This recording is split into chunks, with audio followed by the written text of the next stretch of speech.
Vamos a hablar en esta ocasión largo y tendido porque estamos un poco atorados o bastante atorados en el tráfico en la carretera. Ya es fin de año, ya empezó diciembre y como ya lo he señalado años atrás, en estas fechas el tráfico en las carreteras, los camiones,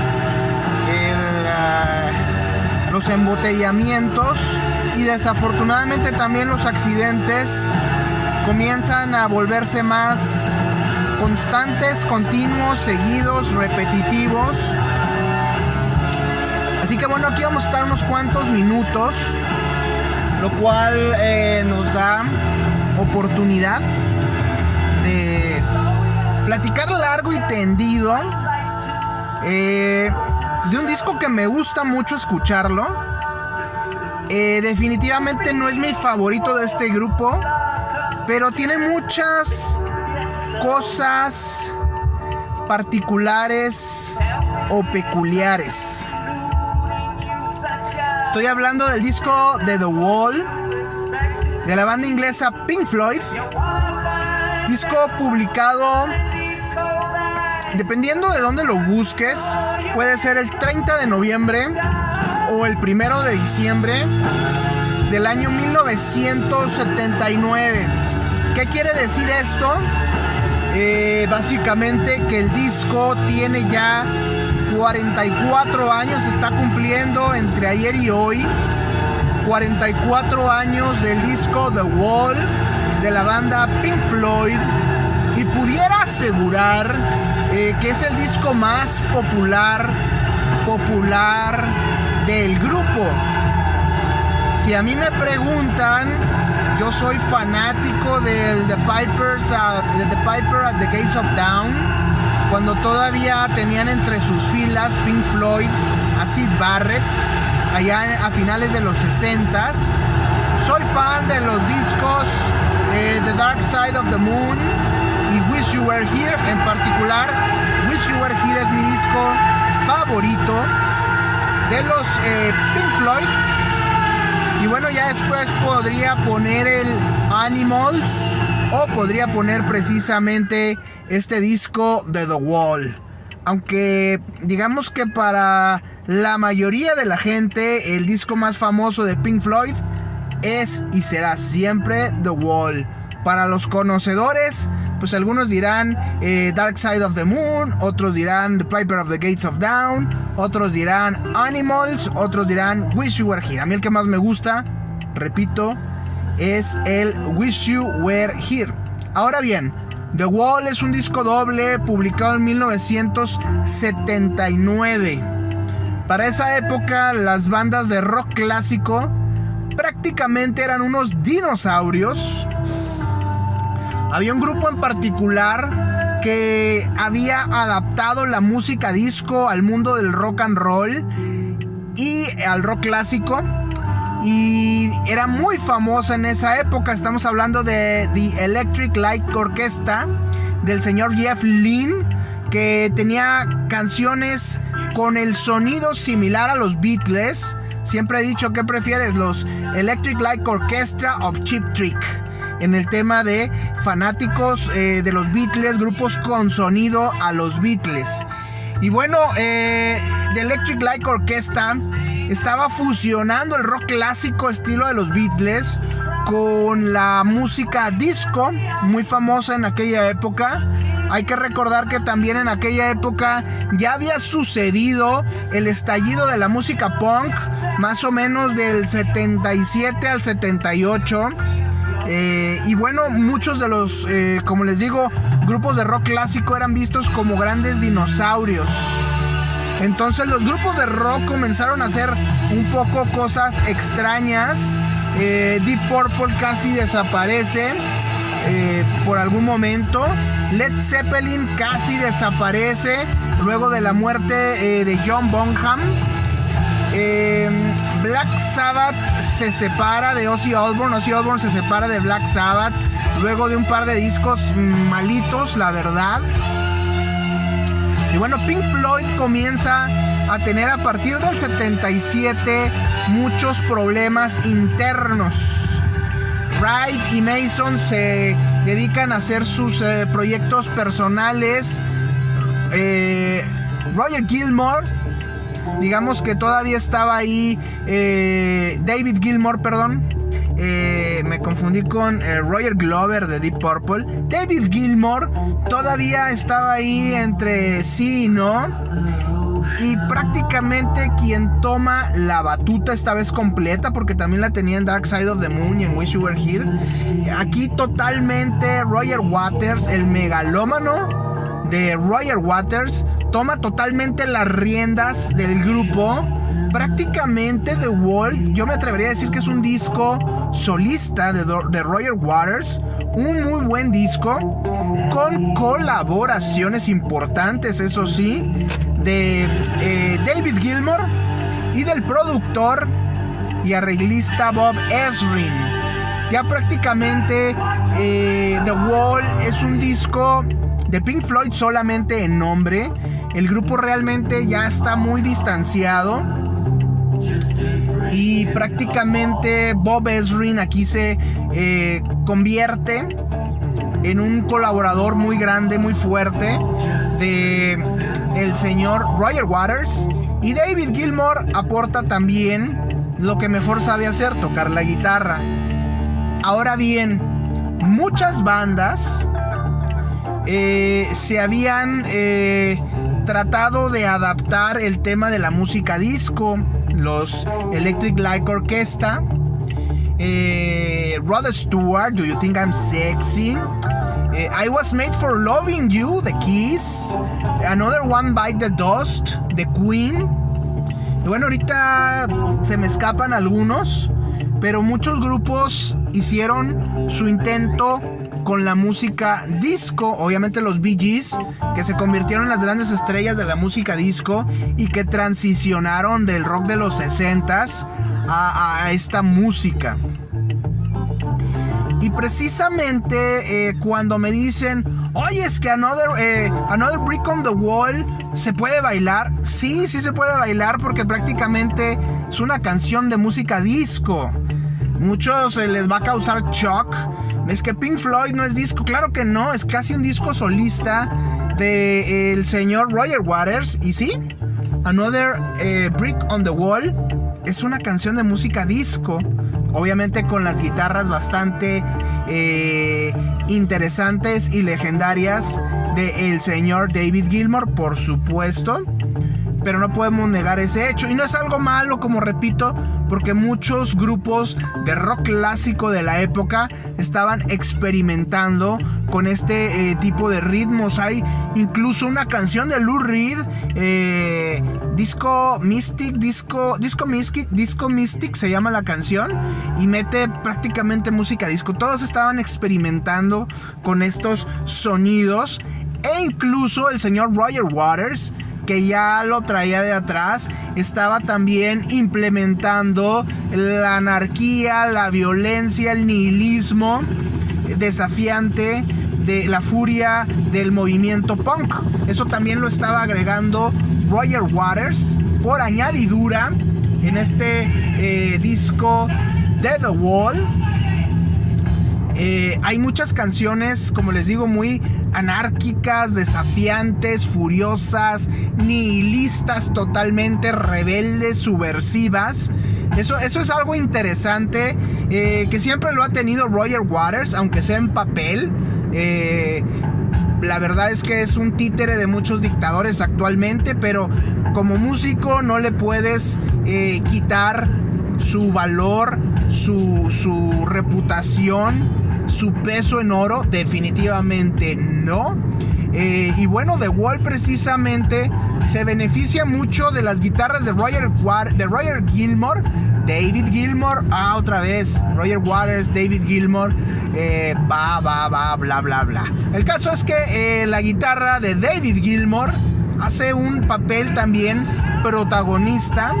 Hay otros bateristas, otros tecladistas en el disco. Y bueno, otro elemento, como ya lo había mencionado, muy importante, hablando precisamente de que The Wall es un disco conceptual, es decir, es una historia llevada a la música, o un disco con una historia, una narrativa. Y aquí precisamente estiva el motivo por el cual el señor Roger Waters contrata o rejunta, invita a Bob Ezrin. ¿Quién es Bob Ezrin? Un productor muy famoso, creo que es canadiense, no estoy seguro. Y precisamente Bob Ezrin comenzaría su carrera luego de que su jefe, un productor no muy conocido, no quiso producir y grabar un disco de Alice Cooper, la banda, todavía no era Alice Cooper solista, en 1971, y dijo: yo no quiero tener nada que ver con estos raritos extraños, te los dejo. Y bueno, Bob Ezrin, que era ingeniero de sonido, prácticamente toma la chamba y hace del disco de 1971 Love It to Death, con el sencillo I'm 18, hace todo un éxito, consigue darles un sonido interesante, potente, vivo, electrizante a esta banda de Alice Cooper. Y ahí es donde Bob Ezrin se lanza al estrellato. Les produce en el 72 Schools Out, otro clásico de Alice Cooper. Y luego en el 73 les produce Billion Dollar Babies, 3 discos seguiditos que la rompen totalmente y convierten a Alice Cooper en una maravilla musical, y a Bob Ezrin en un productor estrella de grupos de rock estridente. Sobre todo, esto lo confirmaría en 1973 Bob Ezrin produciendo el disco Berlín del señor Lou Reed, un disco monumental, brutal, monstruoso de los 70s, que ya traía este rollo deprimente, decadente en la música de rock. Después, en 1975, Bob Ezrin produce Welcome to My Nightmare de Alice Cooper ya como solista, y otra vez vuelve a poner a Alice Cooper como la gran estrella del rock subversivo, extraño, rebelde, raro de los 70s. Y Ezrin continuaría con sus discos conceptuales. Le produce un disco en el 76 a Kiss, el Destroyer, que hace a la banda casi mitológica. No me gusta mucho el Destroyer, la verdad. Creo que deja de hacer Kiss rock and roll y se vuelve un tema más épico, más pudiera ser pop. No sé la palabra exacta, pero ya no es una banda de rock and roll. Ya meten efectos, meten una balada death, meten piano, meten cuerdas, meten muchos efectos. Es un muy buen disco, pero ya era algo más, era un concepto definitivamente, algo que rebasa a Kiss, pero no por eso deja de ser un buen disco, el Destroyer, en el 76. En el 77, si no me equivoco, produce el primer disco solista de Peter Gabriel. Ya una vez que Peter Gabriel deja a los Genesis, después de el The Lamb Lies Down on Broadway. Y precisamente este primer disco de Peter Gabriel relata un poco la triste salida, la triste separación de Gabriel y de los Genesis. Es decir, ya había una historia. En el 79, Ezrin produce precisamente The Wall. A Ezrin le gusta mucho, por alguna razón, meter voces de niños. Lo hizo en el Berlín, lo hace en el Schools Out de Alice Cooper, y lo hace también aquí en el de The Wall de los Pink Floyd. Y bueno, todavía en el 81, si no me equivoco, Ezrin produce el disco Music from the Elder de Kiss, un disco muy en la onda del Destroyer, que significó muchos problemas para Kiss. Dicen que es el peor disco de Kiss, dicen que es el disco menos vendido de Kiss. A mí me gusta bastante. Hay una colaboración de Lou Reed con Kiss. A mí me gusta bastante en el sentido de que Kiss se atrevió realmente a hacer algo diferente. Y el disco la verdad me resulta muy interesante, es un disco muy extraño.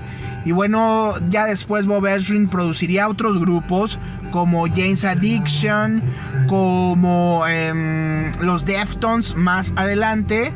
Pero otro tema importante, en 1984 Bob Ezrin precisamente produce una banda finlandesa de hard rock medio glamoroso, con influencias punk, con influencias góticas, con influencias de Alice Cooper, con influencias de Nazareth, con influencias de Aerosmith, con influencias de bandas punk como los Damned.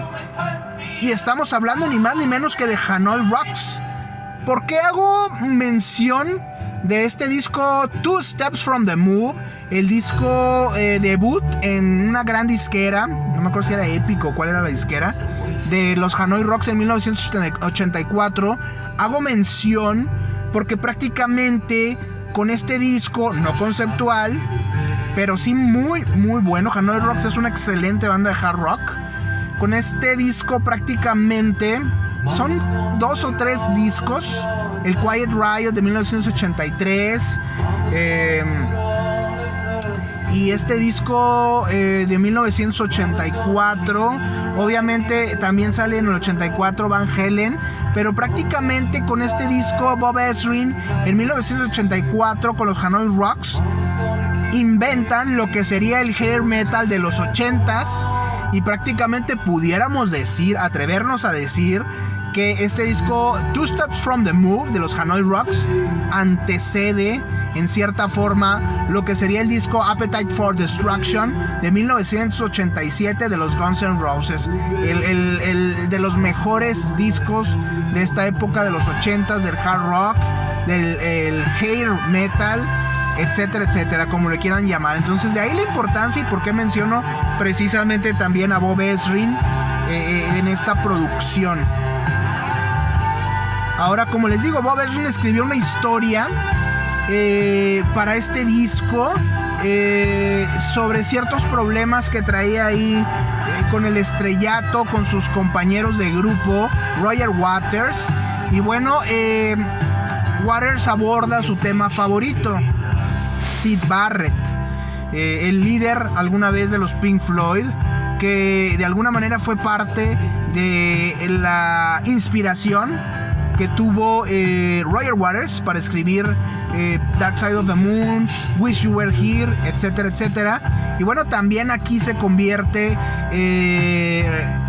Syd Barrett en una inspiración para Roger Waters en esta historia The Wall, que dice Waters que es Syd Barrett, que es un artista, una estrella de rock que ya está fastidiada y harta y empieza a sentir una barrera con la demás gente, que es la pared, pero en realidad tiene mucho que ver con lo que estaba pasando con Roger Waters en su mente, con sus compañeros David Gilmour, Mason, Wright y los otros Pink Floyd.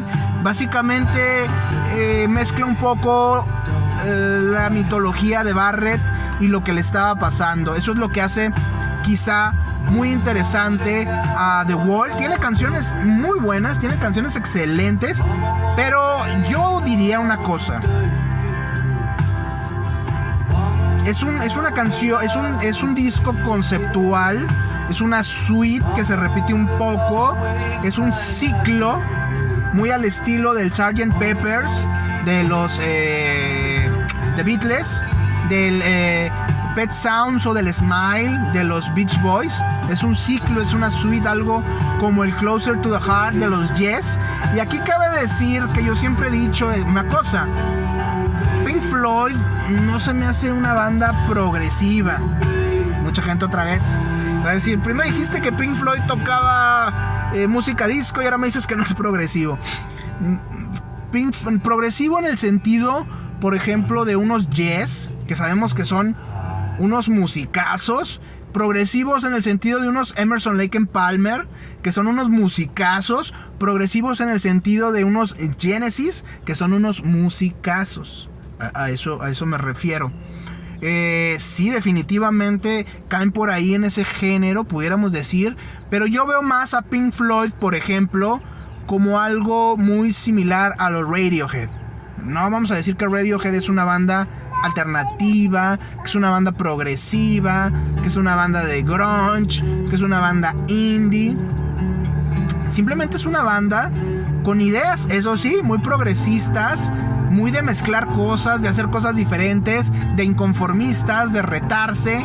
Y en ese sentido es precisamente por lo que señalo los paralelos entre Pink Floyd y los Radiohead. ¿Y por qué me es difícil? Por ejemplo, escuchando el disco The Wall, sí puedo ver los paralelos, por ejemplo, con un disco como el Sgt. Pepper's, como el Pet Sounds, como el Smile, pero no los puedo ver como una banda similar o muy cercana a los, por ejemplo, los Genesis, a los Yes, o a estos que también ya les mencioné, que es otro de mis grupos favoritos, Emerson, Lake and Palmer, de la era progresiva. Obviamente había grupos diferentes, como King Crimson, que sacó el disco Red, que dicen que es un disco muy pesado para ser progresivo. Se inspiró Kurt Cobain para el inútero en las guitarras de Robert Fripp, de este disco Red. O podemos hablar también, por ejemplo, de los Rush, que no se me hacen otra vez progresivos en el sentido de los Yes o de los Genesis. De hecho, en los 80s, Rush metía influencias de la New Wave y metía influencias de reggae. Y bueno, eso para mí los hace un tanto diferentes. Son progresivos, pero muy en su mentalidad, más allá de su destreza instrumental, que ni cómo negar que Neil Peart, Geddy Lee y Alex Lifeson son unos chingones para sus instrumentos, o eran en el caso de Neil Peart, ¿verdad? Pero bueno, así está el tema con este The Wall. Ya se está moviendo un poco el tráfico. Es un disco que se disfruta bastante, que vale mucho la pena escuchar. 44 años, damas y caballeros, de The Wall. Discazo. Puedo decir que el señor Roger Waters es un pendejo como persona, una persona bastante miserable, pero como músico es un chingón. La megalomanía le ha servido para crear obras monumentales de música, en este caso con Pink Floyd junto a David Gilmour, ahora sí lo dije bien. Y bueno, no sé qué le depare el destino a Roger Waters. Se mete a veces con el catálogo de Pink Floyd y lo destroza. En conciertos de repente hace declaraciones nefastas y se embarra en el lodo el señor. Se escupe para arriba y le cae al solo. Pero no podemos negar el talento musical. Ya chole con Syd Barrett, yo lo hubiera dicho, pero creo que su persona ya se ha convertido en un mito como el de Syd Barrett, y eso es precisamente algo que ha nutrido últimamente su carrera musical, no tan excelsa como en los 70s, pero bueno, creo que este disco The Wall para mí es lo último muy interesante que hizo Pink Floyd, aunque repito, ya en esta época Pink Floyd ya solamente era Roger Waters acompañado de Bob Ezrin y acompañado de David Gilmour.